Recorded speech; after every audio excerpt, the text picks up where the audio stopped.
Okay. What was that story that you discussed where there was a company that was working with China, and China had bought a large stake in the company? It was about chips and AI. Okay, I forget the exact name of the company, Jamie, but it's basically called the Heist of the Century. If you Google like Heist of the Century, China, semiconductors, I think it was called AML. It was a British semiconductor company. Any American or Western business is required to do business in China has to have a Chinese subsidiary. So essentially what happened is the Chinese subsidiary, I believe, of AML was stealing the technology from within it. And after they were reprimanded for something like this, the CEO of the Chinese subsidiary just said, nope, I'm taking it. He stole all of their IP, created an independent business backed by the Chinese government, and is now spinning up, based on their IP, semiconductors that were originally intellectual property of this British semiconductor company.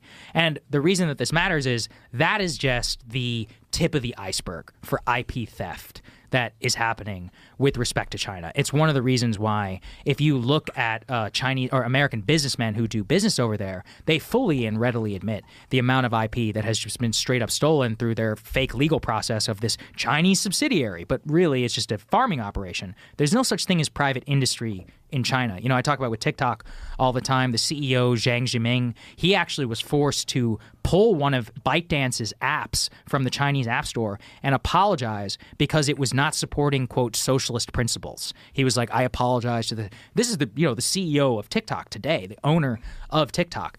Everything there is totally controlled by the government. They're very savvy and they're very smart.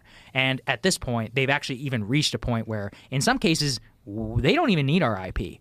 In some areas, they are far more superior and advanced than we are. One of the ones that scares the shit out of me is electric vehicle batteries. So the entire EV battery supply chain is connected to China in some way. You've talked about the cobalt and all of that. And one of the things that Siddharth brought up on your show was that it's the Chinese companies that are working with these Congolese gangs. Chinese don't give a shit about labor. I mean, it's not like we give a shit either, so to be fair. But anyway, they're willing to come in and be like, look, we want the cobalt, give it to us. This is actually part of the reason why Elon is in a precarious position. A huge part of the Tesla EV battery supply chain is in China. Even here in the United States, a lot of the new EV battery plants that are being built, it's a Chinese subsidiary and a conglomerate that is behind that. And look, what did we come through with the whole pandemic? If you're going to have critical supplies being manufactured and connected to China in some way, they're always going to put their interest, as any country should, above your own. You need to have some sort of resilience. Like if we get into Taiwan is another example. TSMC, Taiwan semiconductor manufacturer, they are building a plant here in Arizona. They're building, I think it's a $100 billion plant, which is great. I'm glad that they are, but it takes a decade to spin those things up. They create 92% of the world's most advanced chips. If we have a conflict in Taiwan, I always talk about this on the show, we are all turning this shit into the government so that they can create missiles and bombs. Like, they will literally need to rip the semiconductors and chips out of our cell phones, out of our computers, because we're not going to have anything.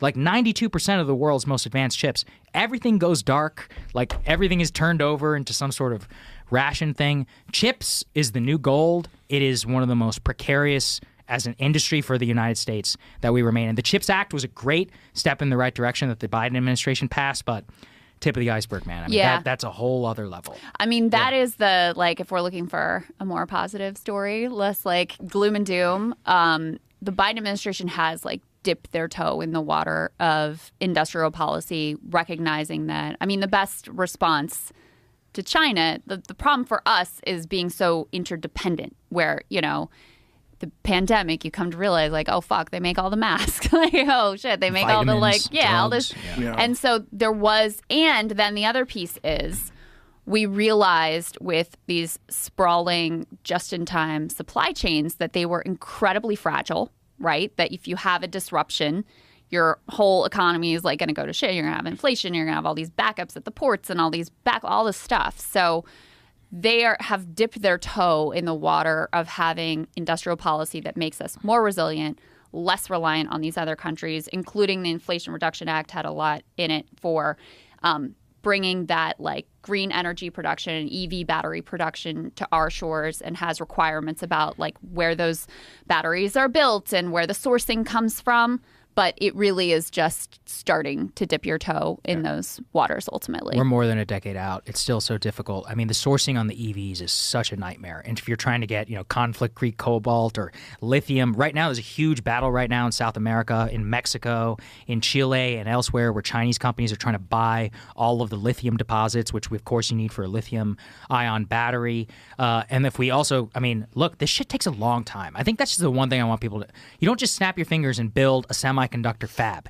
You need water. If a single human hair gets into the TSMC facility, the whole thing shuts down. This is the most sophisticated manufacturing basically in the entire world, and we're trying to rebuild it overnight. It's very, very, very difficult. And then even if you think about from an infrastructure point of view, so we have an explosion right now in electric vehicles. I think that's great. I think EVs are really cool. They're really fun to drive. But if you don't have a Tesla, like where do you charge? If you're driving long range, like where are you going to charge it? It's not like we have a ton of EV battery stations. We need the infrastructure. Right. We really don't have badly. the same gas station infrastructure that we all have. We're decades behind on that. So anyway, I would love for the U.S. government to intelligently invest in that. And a lot of this is ideological. So another thing with the Inflation Reduction has a bullshit name. You should have just called it like the Clean Energy Bill, which probably would have polled better than a fake Inflation Reduction. Yeah. Whatever.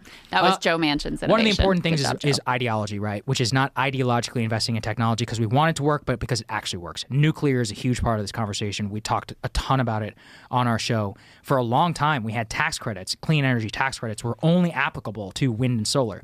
Wind and solar are fine. I think they have a lot of problems.